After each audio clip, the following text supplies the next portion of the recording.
Deep Talk with Ruben. Ini bintang tamu saya yang satu ini nih, kalau dia muncul di siang hari ya itu kayaknya agak gimana gitu ya. Tapi ya ini kita akuin ya, orang tuh makin ke sana dia makin tua dia makin cantik loh. Ya boneka loh kalau aku bilang lo dia. Tapi bukan boneka santet kan? Tapi kalau gue bilang gini, lu indigo iya juga, film juga, penyanyi juga, iya kan? Ya kalau indigo mah bukan profesi ya, emang udah dari sononya.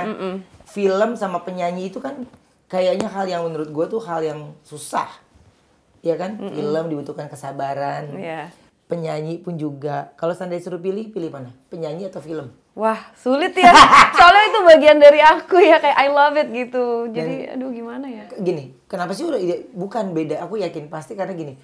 Lu tau gak kalau orang disuruh tukar matanya dia lu pada gak ada yang mau kan. Jadi salah satunya ya dia harus cari hiburan, cari biar gak semuanya ke situ tuh adalah dari syuting film atau enggak nyanyi. Betul. Gitu tuh. Kak, ini aku yang kalau ketemu kamu tuh nggak pernah nanya, tapi baru ini nih aku pengen tahu sebenarnya. Jadi kamu tuh pertama kali main film tuh kapan sebenarnya? Itu tahun 2015. Itu sama Hitmaker juga. Filmnya judulnya Tarot. Jadi Tarot itu film pertama lu malah? Iya.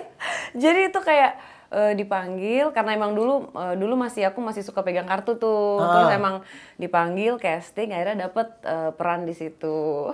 Kayak berapa scene, cuma 3 scene gitu. Tapi it was fun gitu, seneng. Aku ingat namanya, Madam Herlina. Bener Madam. Loh, tapi justru orang malah inget lu loh di Tarot itu kan? Iya malah inget. Justru itu malah sebenarnya itu film pertama. Film pertama. Kenapa akhirnya lu mau ambil? Waktu itu nggak tahu ya gimana, kayak mungkin aku pikir ya kenapa nggak dicoba gitu. Dan aku juga waktu pada saat casting kok apa nggak dicoba, kok rasanya seru gitu kan. Adikku kan juga di film gitu. Ya pengen tahu aja, dan masih di genre yang sama kan, film horor gitu. Jadi kenapa enggak? Cuman bedanya kalau ini udah ada yang ngarahin, kalau kisah asli udah nggak ada yang kesaring ya. Iya benar. Kesaring ya. Benar. Jadi gini, kalau film sama nyanyi kan buat aku ya seorang Sarah Wijayanto itu orang udah welcome aja ya. Iya kan? Karena orang udah tahu semuanya.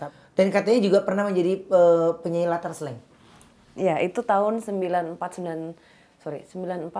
aku ngisi, kalau misalnya dia denger di lagunya mereka yang Kamu Harus Pulang, itu backing vokalnya suara aku. Umur 14-15 tahun.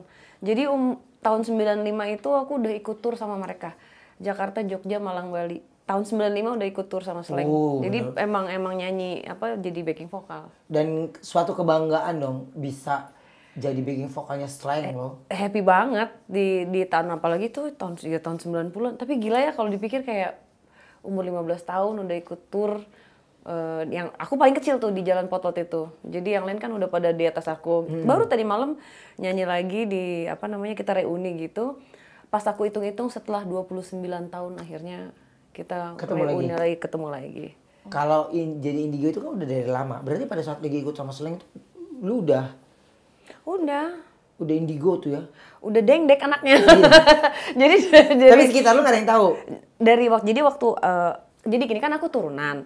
Nah, kalau di rumah justru hal yang biasa dibicarakan. Tapi kalau di sekolah, ya namanya anak kecil. Kalau misalnya ngeliat sesuatu, aku kadang suka nyeplos. Itu apa ya di lantai 3 gitu. Maksudnya pasti itu kan kayak otomatis aja gitu. Nah, aku sering dimarahin dan teman-teman aku tuh kayak, lo apaan sih gitu. Jadinya aku kayak mendingan gak usah ngomong gak sih gue gitu.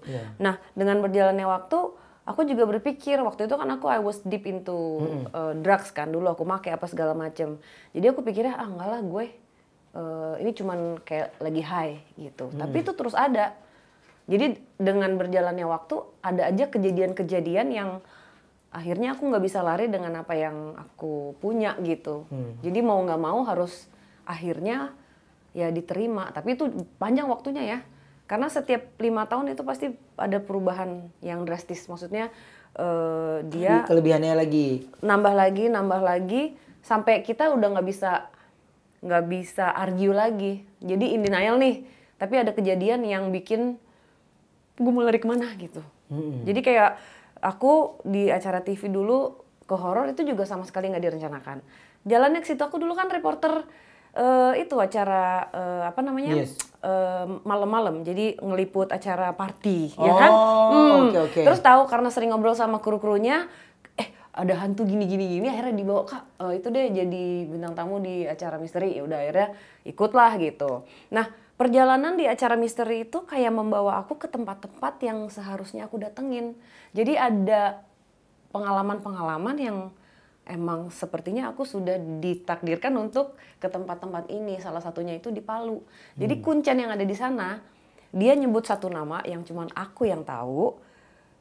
Tahu dari mana? Dia sambil salaman, dia ngelihat ke aku gini, tapi agak naik gitu. Terus gini, selamat datang. Udah lama saya tunggu. Terus dia nyebut nama, aku kaget. Terus di hotel, pas balik ke hotel itu ada suara bisikan pakai bahasa Jawa ngomong, kamu masih nggak percaya? Jadi mau ngomong, oh iya, oke gitu. Jadi dari situ tuh lu perlahan menerima gitu ya? Iya. Menerima. Tapi sebenarnya memang aku juga sering dengar dari anak-anak indigo tuh mereka tuh nggak gampang lu bisa menerima mereka awal-awalnya. Iya ya, iya kan karena sekelilingnya juga awalnya gini apa sih tapi lama-lama kalau ada apa-apa sama mereka lu juga yang dicari. Iya kan? Iya lagi. Iya lagi. Nah awal pertama kali melihat sosok ya makhluk yang pertama kali lu lihat lo apa? Yang aku ingat yang waktu itu umur 8 tahun di rumah di Jalan Kebalen. Itu di rumah di kamar bapak ibu aku. Jadi jendela itu kan gede-gede, ada orang yang berdiri, aku pikir pembantu. Dia berdiri di situ, kok nggak gerak, terus lama-lama jadi hitam. Terus itu aku tahu bahwa oh itu bukan orang gitu. Cuman waktu itu aku nggak tahu kenapa nggak takut. Tapi anehnya gini, dulu malah takut pada saat keluarga aku tuh dulu kalau misalnya di malam apa gitu, misalnya Selasa Kliwon, mereka pada ngumpul. Mereka biasa seans, jadi kayak ada yang masuk ke ibu aku, leluhur, nanti akan ngasih pesan. Jadi itu dari kecil tuh aku kayak gitu, udah ngeliat. Jadi emang turunan. Jadi dari ibu juga ya? Dari ibu, nenek, semua. Dan kakek aku itu dia almarhum itu selalu menuliskan misalnya yang masuk sosoknya ini, namanya ini, jam sekian, pesannya ini. Jadi bukunya segini.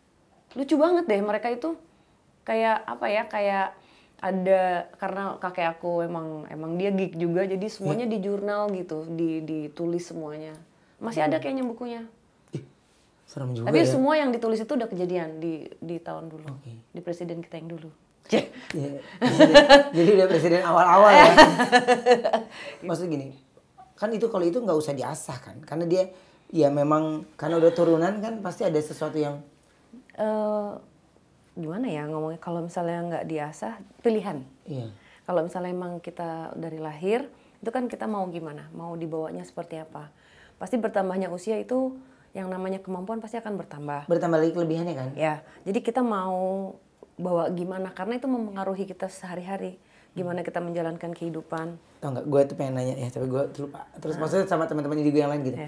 Kalau lu datang ke tempat ngelayat nih, misalnya dia jenazahnya, lu ngelihat nggak? Maksudnya maaf nih ya, si rohnya si jenazah itu. Yang aku pernah ya, ini kemarin aku baru cerita juga lagi ke teman aku. Jadi waktu itu, ini sahabatku sendiri yang meninggal sebenarnya. Aku dapat berita, terus aku langsung ke rumah sakit.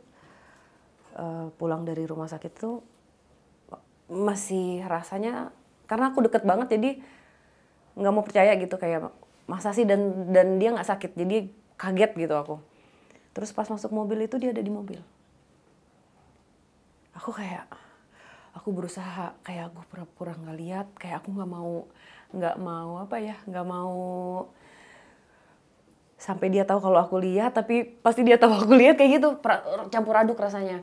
Dan mukanya itu dia bingung, sedih. Itu yang aku lihat. Dan pada saat itu kan baru banget artinya, baru berapa jam. Jadi itu aku ngelihat ada dia. Tapi setelah sebulan, nggak tahu kenapa tiba-tiba di memori Facebook aku muncul foto kita berdua. Dia lagi peluk aku, dia ketawa, terus dia bisikin aku. Dia manggilnya, kita punya panggilan lah gitu. kamu ingat aku yang ini aja ya. Dari situ aku yang kayak lega gitu karena oke. Kemarin emang masih bingung. Itu yang maksudnya yang terdekat. Jarak antara dia baru pergi aku ngelihat itu. Berapa jam itu. Jadi bukan pada saat penguburan tapi pada saat setelah dia meninggal aku lihat. Bingung, aku cuma takut dia nanya, "Ini aku di mana gimana?" Aku gak bisa jawab. Kayak karena kenal beda rasanya. Kalau ngomong sama apa namanya yang di lokasi atau apa itu kan kayak aku nggak punya bond apa ya. Jadi rasanya tuh beda gitu. Gitu. Kalau sampai dikenal tuh karena dia tahu kita juga gitu ya. Apa jangan-jangan dia pengen menyampaikan sesuatu lewat kita dan kita udah panik kan? Gitu. Baru tadi malam aku ceritain ini. Ketika kamu lagi ngelihat yang mereka yang nggak gampang dilihat oleh orang lain gitu ya. Ini pernah nggak ketemu dengan sosok yang jahat gitu? Terus gimana caranya lu ngebedain kalau dia tuh jahat? Pasti dengan berjalannya waktu aku belajar. Dan aku belajar yang pasti itu mungkin kalau di mata mereka bisa bohongin kita. Tapi dari rasa enggak. Rasa itu nggak akan pernah bisa bohong. Jadi misalnya muncul ada sosok anak-anak. Tapi rasaku kok nggak enak ya gitu. Kayak ada itu tuh nggak bisa. Dia nggak akan bisa menipu kita dari rasa. Jadi ntar aku lihat lagi ternyata bener di belakangnya ada sesuatu gitu. Nah kemarin itu kejadian aku syuting sama DMS di Hari Misteri Sarah. Aku lagi komunikasi ada sesuatu yang take over aku hilang. Itu bener-bener sampai untuk pertama kalinya kejadian akunya gone. Gak ada yang bisa apa-apa yang megangin aku 4 orang. Dan aku di situ kayak di tempat gelap. Aku merem sama melek sama. Jadi kayak itu serem deh Kak. Dan untung aku dengar suara yang aku kenal dan bilang, "Dok, mulai," gitu. Terus akhirnya aku balik. Pas aku sadar kok pada nangis. Kenapa gitu? Udah pada nangis. Itu salah satu sosok jahat yang Emang sengaja pengen bikin kamu kalau itu mungkin bukan kiriman tapi lebih ke mungkin karena dari Amerika kan. Waktu itu kita di marking sama iblis. Sosok itu terus yang mengganggu aku dan aku di hari itu terpancing. Sekarang kalau misalnya yang paling jahat sebenarnya mereka yang berusaha untuk memanipulasi kita dan mereka nggak hanya menggoda secara gangguan gaib tapi ke mental. Jadi kan kita dicoba ininya, aku bisa jadi emosi mau maju walaupun aku bilang gue cuman punya cahaya Tuhan tapi aku maju emosi kena aku diambil seharusnya aku nggak boleh meninggalkan ini. Iya. Jadi gitu. Yang ekstrim itu aja lu pernah lewatin gitu. Baru kejadian. Makanya aku kayak itu kalau ke Amerika gitu lu ke tempat-tempat horor juga gitu. Kita penelusuran di sana. Dan lu juga pernah ke lokasi syuting rumah yang lokasi syuting itu ya? Annabelle. Iya, Annabelle kan? Iya. Jadi kita ke museumnya. Jadi itu boneka setan itu di museum. Ada. Jadi emang di rumah. Jadi itu dulu terbuka untuk umum tapi sekarang itu enggak karena banyak kejadian-kejadian orang-orang datang yang nggak sopan atau segala macam itu pulang kecelakaan, ada yang meninggal gitu. Jadi mereka akhirnya ditutup close for public dan memang tempatnya itu tidak punya izin untuk museum. Jadi emang kawasan perumahan gitu. Pas masuk ke sana itu tempatnya kecil nggak gede. Sebenarnya di tempat itu ada items yang berhantu yang lebih mengerikan daripada Annabelle. Dan sepanjang di dalam itu yang namanya mereka yang jahat menggoda aku gini. Saya tahu kamu bisa lihat. Kamu nggak mau lihat lagi. Kamu bisa kok. Sumpah Kak. Jadi aku kayak sepanjang di dalam aku pegang tangan aku. Kalau lihat tayangan lihat aja deh. Itu aku tegang cuman dengerin si siapa tuh si yang punya museumnya ngomong si Tony. Kan pakai bahasa Inggris tuh ya. Jadi biar nggak salah juga. Jadi aku buat fokus biar nggak salah yang gue dengerin gitu. Supaya nggak kepengen megang, nggak kepengen ini. Tapi godaannya itu di kepala aku. Bisa kok. Dan ada satu momen di mana di depan ada kayak bonekanya tuh boneka patung bright gitu, White Lady. Dia cerita tentang White Lady ini. Dibilangnya pokoknya kita nggak pernah tahu ini siapa. Nah dari situ ego aku gini, aku bisa tahu ini siapa gitu masuk. Itu kan berarti dipancing egonya. Iya. Tapi enggak. Karena dia udah tahu pikiran lu kan tuh. Iya, terus aku kayak enggak, yuk. Terus aku dengerin lagi. Itu bener-bener godaannya melawan diri sendiri. Karena yang dimunculin itu, kita kayak bisa kok, gue bisa tahu kok ini dari mana ini. Tapi kalau misalnya once aku buka, itu yang mereka mau.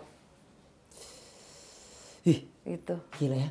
Tapi ini bener loh, tapi justru kalau Sarah Wijayanto itu buat aku totalitasnya itu luar biasa banget loh. Ya, tapi ketika tiba-tiba waktu itu postingan sosial media ada di rumah Anabel tuh, Indonesia geger ya. Rame karena filmnya kan film favorit ya. Semua orang ternyata ada anak indigo Indonesia yang bisa ke sana dan itu berarti kan pilihan. Nggak gampang loh berarti apalagi dia udah close for public ya. Nah, itu gimana sih rasanya lu itu sebagai konten kreator yang dipilih untuk bisa atau diperbolehkan untuk masuk dan lo diperbolehkan untuk bisa berkomunikasi dengan yang ada di dalamnya juga didampingi oleh pemilik apa? ya. Iya, pemiliknya. Gitu. Aku lebih ke maksudnya senang aja karena dan apa ya, aku kan belajar setiap daerah, setiap budaya di setiap tempat pasti kan berbeda gitu. Jadi aku mungkin memang jadinya lebih belajar lagi aja tentang energi mereka. Karena kan aku udah ngebuka pintunya dan aku memang harus ya mau nggak mau ya harus belajar terus. Dan misalnya pun aku nggak menjalani ini pasti suatu saat nanti aku akan ketemu dengan yang jahat gitu. Ketemu lagi. Ya? Ketemu lagi. Jadi gimana caranya? Oh ya udah, mungkin dengan aku bisa berbagi ceritanya akhirnya bisa banyak orang yang tahu dan bisa relate dan paling enggak belajar untuk tidak terpancing sama yang jahat itu aja. Tapi gini, rasanya saat ngelihat boneka Anabel langsung, lu takut atau foto-foto? Takut. Aku rasanya terintimidasi di dalam situ. Itu pusingnya kepalanya. Gila itu. Pusing itu karena energinya. Energinya, sakit kepala. Kan aku nahan. Dia ngomong mulu nih, yang ngomong mulu. Setan tuh. Bisa yuk, kamu gak mau lihat kita kayak apa. Itu terus di kepala. Terus udah gitu si Denny-nya, si kuncennya gitu. Dia bilang, iya dulu waktu saya binain Anabel, setiap kali saya pegang Anabel, saya kecelakaan udah 5 kali. Setiap kali dia pegang kecelakaan Kak.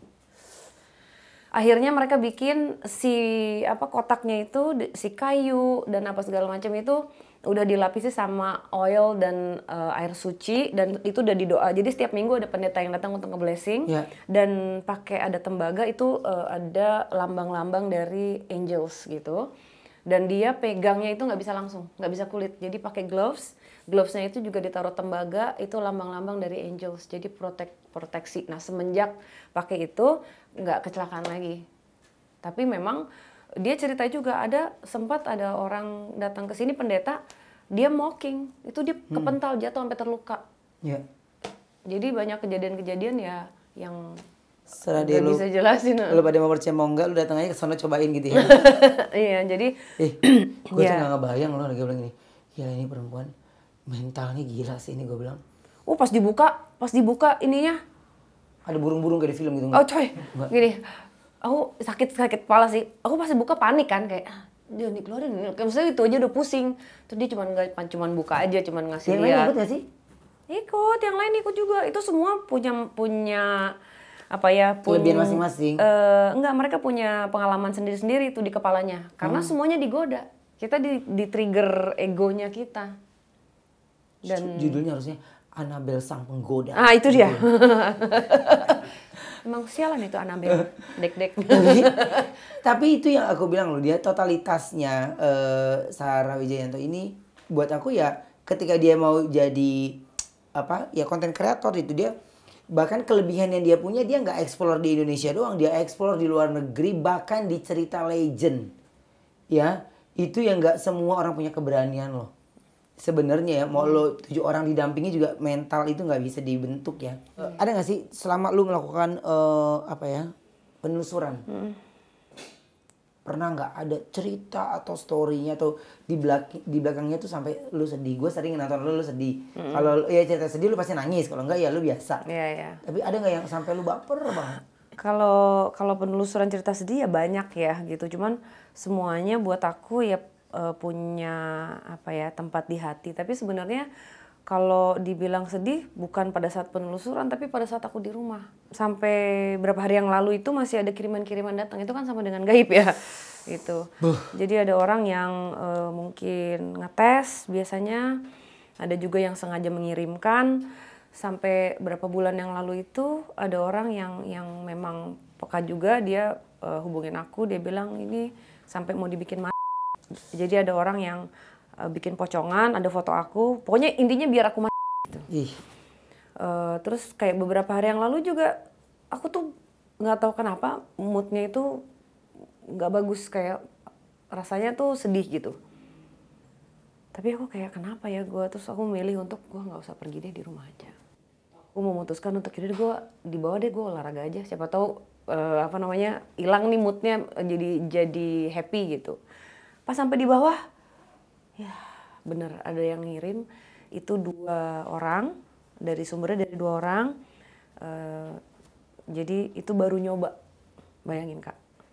Jadi aku akhirnya nggak jadi olahraga gaib, duduk di depan pintu, ya menghalau mereka gitu. Nah dari situ kadang-kadang aku sedihnya gini, kayak capek ya, kayak mau apa gitu, mau ngapain. Jadi rasanya pengen istirahat, tapi kayaknya mata, otak itu udah nggak bisa, ya kan? Apalagi bertambahnya usia lu, semakin ada aja yang kayaknya memang harus ya dilewati, karena nggak bisa gitu kan.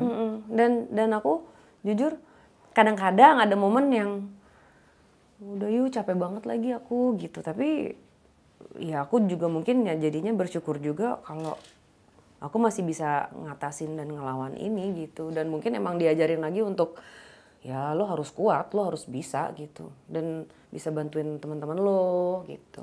Lo bisa bantu sekitar lo, karena ya perkiraan dari Sarah itu juga salah satu kelebihannya kamu itu bisa menjadi berkat gitu ya. Ya buat orang lain, itu aja sih. Udah, mau apa lagi? Aku juga kalau misalnya ngelawan mereka bilangnya, aku nggak punya apa-apa, lo mau apa? Kayak gue cuma punya cahaya Tuhan di hati gue, udah. Lo mau apa? Lo gue doain deh sini yuk, udah. Iya benar sih. Iya, mau apa lagi? Sekarang syuting nih, main film, judulnya apa kayak terserah. Ya judulnya apa ya, tuyul gitu. Tapi di lokasi syuting lu ngelihatnya sosok yang lain gitu, kadang suka gitu nggak? Jadi di waktu syuting Santet ini lucu. Itu rumahnya emang kalau misalnya nggak dipakai syuting kosong. Aku ngeliat ada sosok. Terus aku cuekin kan lagi fokus ya, lagi kayak maksudnya fokus ke filmnya gitu. Si sosok ini aku sempet gambarin kok, ada gambarnya, aku udah posting di IG juga, nanti aku share lagi. Terus dia ngomong gini, sampai berapa lama kamu mau pura-pura ngeliat gitu? Lucu. Terus yaudah ya iya. Tapi nggak gangguin sih, cuman memang ya penunggu di situ aja gitu. Dan ternyata kata orang-orang. Dan syutingnya berhari-hari di situ apa pindah-pindah? Iya, berhari-hari. Kelar dong ketemu iya. Jadi orang-orang di situ tapi juga bilang kalau emang daerah situ tuh emang banyak sering ngelihat sesuatu gitu. Tapi gini, capek nggak lo kalau ketemu sama orang yang memang apa yang udah kita sampaikan gitu, maksudnya yang udah kalian sampaikan dari sisi Indigo nih, ada yang nggak percaya gitu, ada yang nyinyir gitu? Kalau itu aku udah yang terserah aja sih, karena kan kita nggak bisa maksain orang ya, maksudnya orang mau nggak suka sama kita kan mau gimana, maksudnya kita mau maksa gitu ya nggak apa-apa. Gue bilang, kenapa sih lo main-main setan, kenapa sih lo usah gitu? Gue bilang ya mendingan yang kayak gitu, jelas setan beneran, daripada kita ngurusin manusia kelakuan kayak setan. Nah, ya. kata gue, kan yang lebih mengerikan itu manusia. Iya, setan lo. Iya, manusia dek-dek, yang suka main dek-dek. Yang kemarin ngirim dek-dek, siapa tuh? Oh my god, ayo siapa tuh? Ayo, siapa? Cerita dong. Jadi ada yang ngirim-ngirim ke lo gitu? Iya. Lo ngirim parcel aja, pastel kayak. Iya, pengen kirim makanan. Nggak gimana-gimana, nggak, maksudnya kayak aku di lain sisi aku paham, mungkin ya kan itu dia uang juga gitu. Tapi maksud aku, itu kan semua ada ininya ya, mereka akan membayar suatu saat nanti.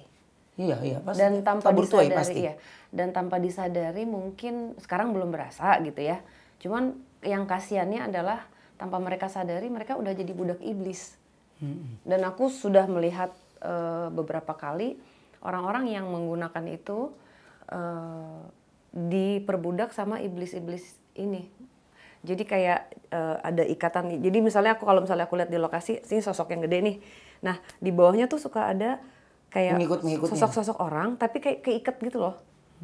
Jadi dia digunakan sama yang besar ini. Jadi udah terikat, udah bound. Jadi budak iblis, jadi drill.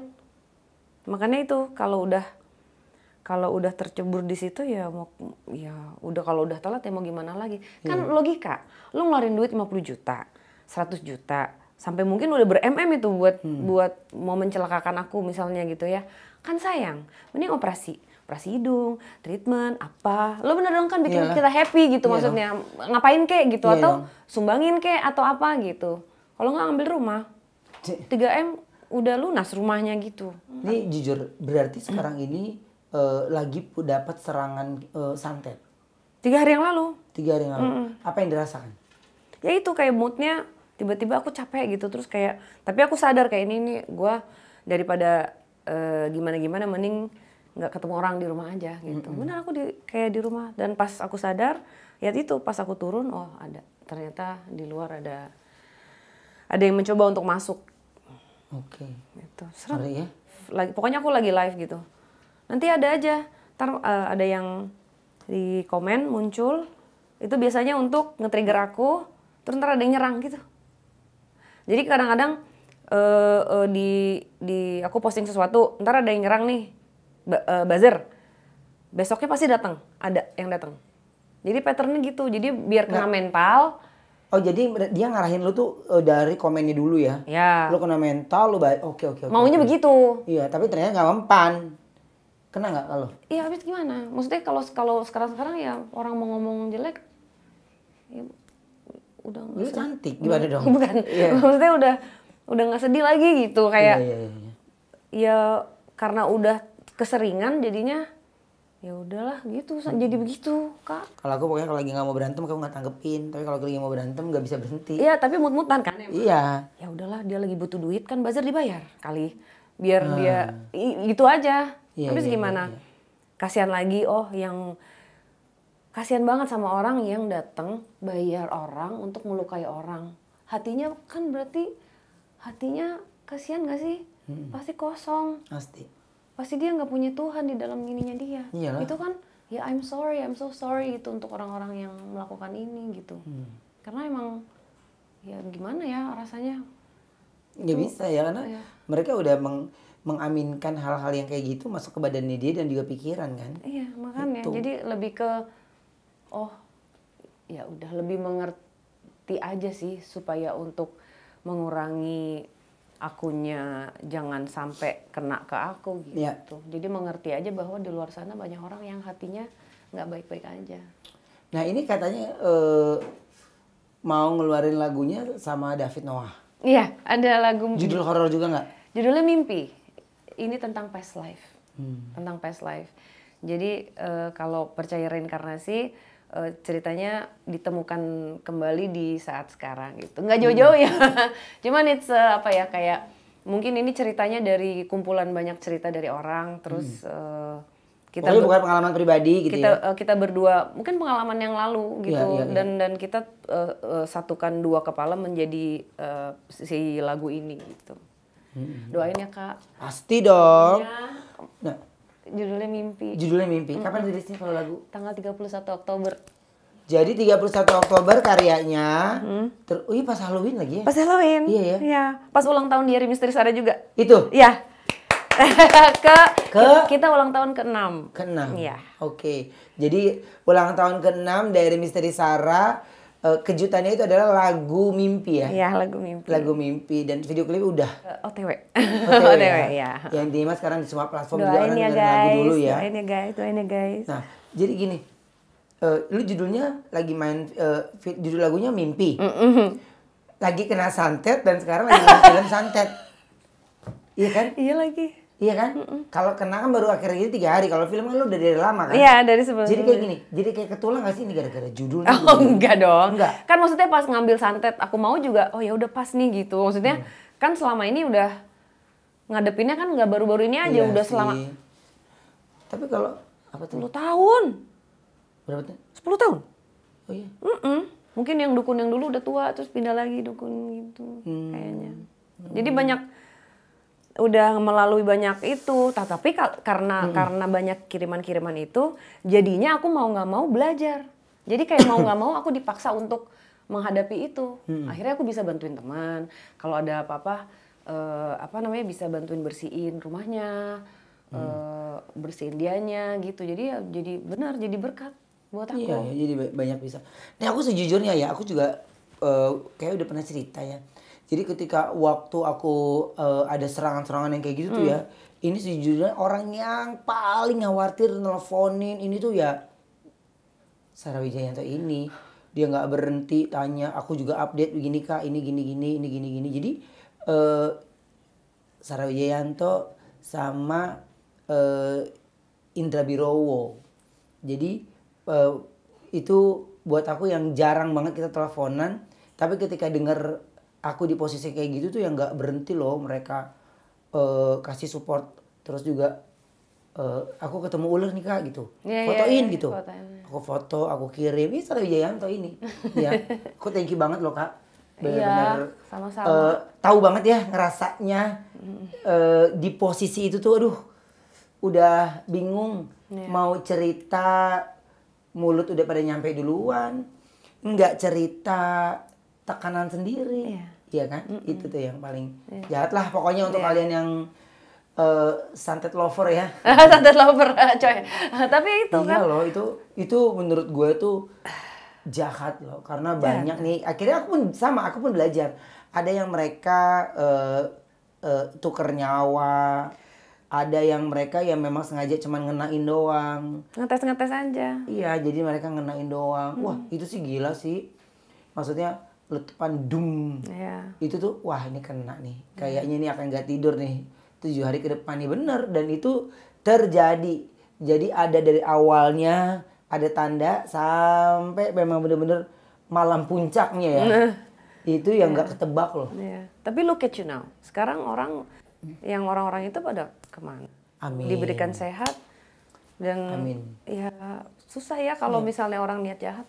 Nggak bisa kalau iri dengki itu udah. Iri dengki itu hal yang paling mengerikan dibanding kalian harus digigit sama harimau ya. Iya. Itu karena dia nggak bisa kita tebak, karena baik banget secara fisiknya, secara ininya. Wah, bahkan dia orang yang kita nggak sangka-sangka gitu ya. Tapi di belakang itu tuh memang benar-benar jadi. Tapi sisi positifnya ya, sekarang aku jadi membenteng. Membenteng tuh lebih memilih teman, lebih memilih untuk mengatakan tidak untuk sesuatu yang menurut enggak, aku nggak mau tahu. Iya lagi. Iya kan? Jadi itu tuh salah satu hal yang relax. Karena lu mau berobat kemanapun nih, menurut gue gitu ya, mau berobat kemanapun, itu hal yang cuman menyenangkan sendiri. Tapi kontrol diri yang paling utama tuh di diri sendiri. Iya, benar. Iya kan? Iya lagi, benar. Iya kan? Kontrol diri sendiri itu yang paling penting. Terus koreksi diri, ini, relax gitu. Makanya hal-hal yang kak gue tuh tinggal di mana ya cuma bertiga pada situ kan, gue masih Wenda sama Thalia kan 3, terus sama orang ART yang kerja di bawah. Dia itu yang selalu tutup pintu pak, jadi ngerti gak, lu kayak di film horor. Ya kayak di film horor. Dan dia tuh sholat kan di bawahnya, yang dia sholat di mana, di tempat titik yang selalu ada yang dijatuhin barang-barang di situ sama dia. Dia gue lihat pakai mata kepala sendiri kayak lagi sholat itu ditarik. Itu dia tapi tetap sholat, dan itu ditarik, dan gue langsung naik lagi ke atas. Karena gue tahu dia pasti bisa jaga diri kan. Gue mau turun niatnya. Gue mau turun karena maksudnya gue mau bawa turun ke bawah atau gue diemin dulu di atas gitu. Gue ngelihat dia ditarik gitu, gue gak ngelihat sosoknya sama sekali karena gue memang orang yang gak itu. Tapi ngelihat itu tuh gue maksud gue gini, dahsyat men, dahsyat gitu. Itu 7 hari sebelum aku kirim foto ular ke kamu kan. Oh iya. Iya kan? Itu huru-hara itu. Pecah banget. Setelah itu pokoknya setiap aku kalau berinteraksi sama orang atau minta tolong, itu pasti rumah ngasih reaksi. Tapi kalau aku diam aja, nggak ada apa-apa. Iya, soalnya kan di remove, nggak mau dia. Iya, gitu kan. Tapi maksudnya kan lama-lama kita punya rasa kekhawatiran kan. Iya. Itu ketakutannya yang dipancing. Iya. Jadi buat aku tuh hal-hal yang kayak gitu ya, untuk orang-orang yang nggak itu pasti nggak akan percaya gitu ya. Tapi hal-hal yang ini, percaya bukan berarti mengaminkan atau mengimankan ya. Tapi posisinya ya gue melewati fase itu. Iya, kalau misalnya Tuhan nggak ada tujuannya, gini, maksud aku gini, bukan itu kalimatnya. Tuhan mengizinkan itu terjadi, artinya Tuhan mau kita belajar sesuatu dari situ. Iya, setuju. Iya, kita lebih kuat sekarang. Kita tahu cara mengatasinya. Kita masih punya kasih Tuhan sampai hari ini. Kalau nggak akan bisa jadi seperti hari ini kita. Mereka kemana? Nggak ada. Dan kita ngelawannya pakai apa sih, Kak? Doa. Udah. Doa dan bersyukur udah paling penting. Iya, udah itu aja. Nggak ada yang bisa mengalahkan segalanya. Iya. Iri dengki kita bisa ngelawan tanpa pakai kasih Tuhan. Udah, titik. Jadi kalau kita mau berdoa sambil nangis juga mau gimana juga nggak bisa kalau lu nya juga masih punya hatinya kesel, marah. Bener. Ya kan? Ikhlas. Kita menuju ikhlas, udah itu aja. Nah, itu satu kata yang susah sebenarnya. Susah. Satu kata kayak gampang orang ngucapin ya. Yang ngejalanin itu pasti susah. Iya, makanya aku bilang menuju sana. Kita menuju ikhlas.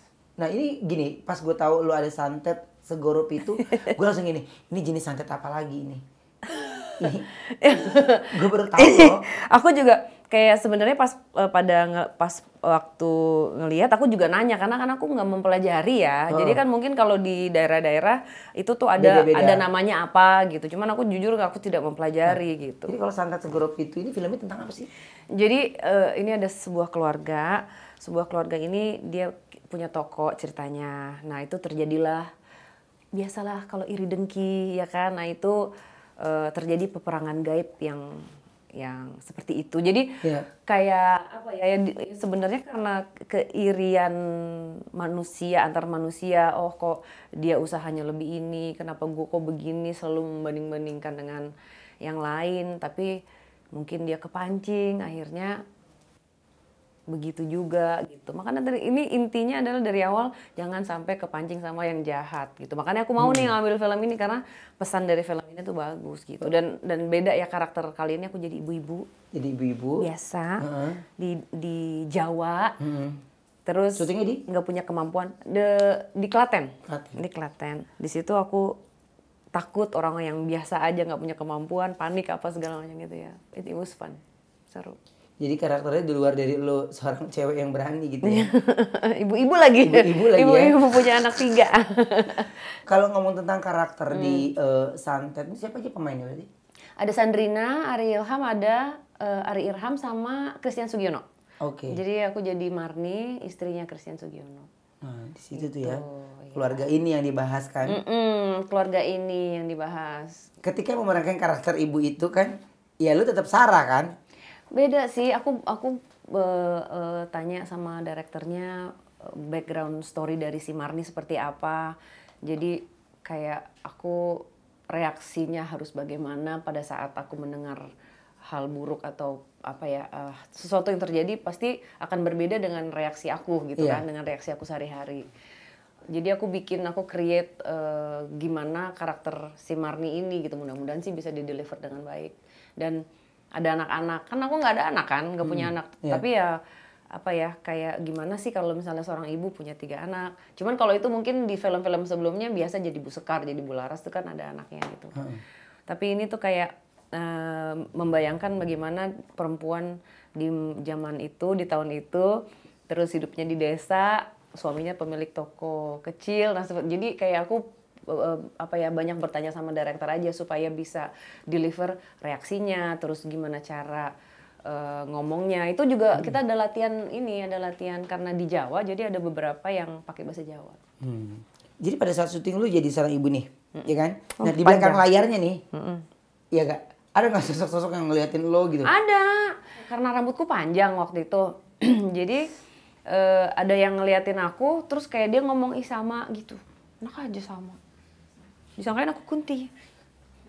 Aku bukan Kunti, lagi jadi Marni. Mereka tuh lebih kesel gini, karena mereka tahu aku bisa lihat. Tapi kok dicuekin. Intinya cuma begitu. Jadi kayak mereka tuh berusaha untuk, hey gitu.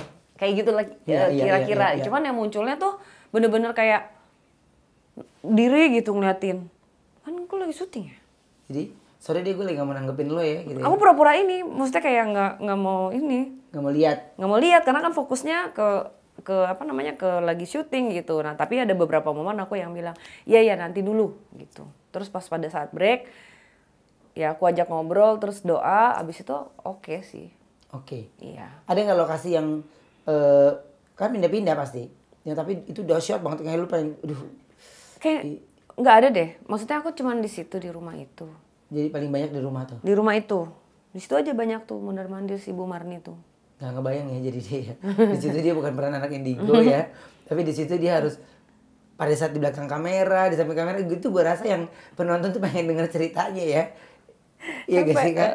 Nah, tapi scene yang paling menantang.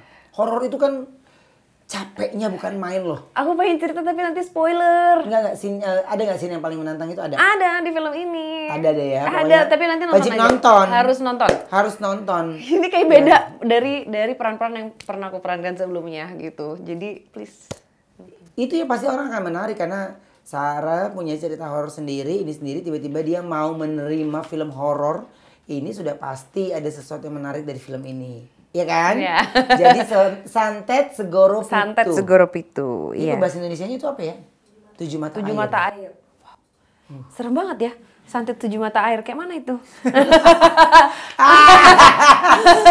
Tapi ini- nonton deh. Tapi bang Iya. emang yang Iya. terjadi di film itu mengerikan gitu. Iya, Cuman iya, kan nggak iya, bisa cerita ya. Iya. Jadi nanti nonton aja. Aku aja kayak pas dubbing itu kayak gitu. Tapi udah kalian udah nonton lagi itu semuanya? Udah, aku udah. Cuman belum full ya. Kan pada saat ada beberapa VO itu aku kan sambil Dubbing, nonton, pada saat lihat dubbing gitu doang. kayak ada momen-momen gitu. Oh gitu. Tapi masih nonton aja. Oke, sekarang ajak semuanya nih ya. Apa alasannya mereka harus nonton film kamu nih? Jangan lupa nonton film Segoro Pitu. Itu akan tayang tanggal 7 November. Kenapa harus nonton? Dari awal sampai akhir akan ada pesan yang baik. Kalau misalnya memang bisa belajar dari manapun, kita bisa terbuka. Ada pesan baik dari film itu. Ada pesan baik dari film itu. Jadi nggak hanya nonton film horor tuh nggak hanya cuma teriak-teriak takut doang, tapi harus ada pesan baiknya dan itu setuju. Jadi dimanapun kalian akan kita diajarkan untuk selalu berpikiran positif ya dengan sekitar kita, di mana kita berada. Jangan udah dikasih tebengan, tidur di mana gitu misalnya tempatnya horor. Oh, Ini horor gitu kan, tapi kan ternyata ada pesannya dari film ini. Itu yang paling penting sih, karena nggak cuma teriak-teriakan doang habis itu ketawa sama teman-teman. Iya. Dan sarannya jangan nonton sendiri sih kayaknya kalau ini mah ya. Iya, jangan nonton sendirian. Ya. Iya. Jadi ntar lu sampai rumah seolah-olah lu yang kejadian gitu ya. Coy. Ada lo ya, enggak ada kan orang yang baper kesana kayak dia pernah kan. Saking masuk ke dalam cerita itu loh. Iya, Jadi benar. makanya kalau nonton film horor itu harus bareng sama teman-teman, terutama kalau santet nih, kayaknya ini harus ajak keluarga ya. Iya, sekampung boleh. Iyalah, karena kita bisa tahu bagaimana sebenarnya hal-hal yang kita nggak punya waktu untuk pelajari khusus. Tapi dari film ini kita bisa belajar. Ya. Kak, terima kasih banyak loh. Thank you. Sukses terus, happy terus. Salam buat semua ya. Thank you. Sampai ketemu lagi. Bye.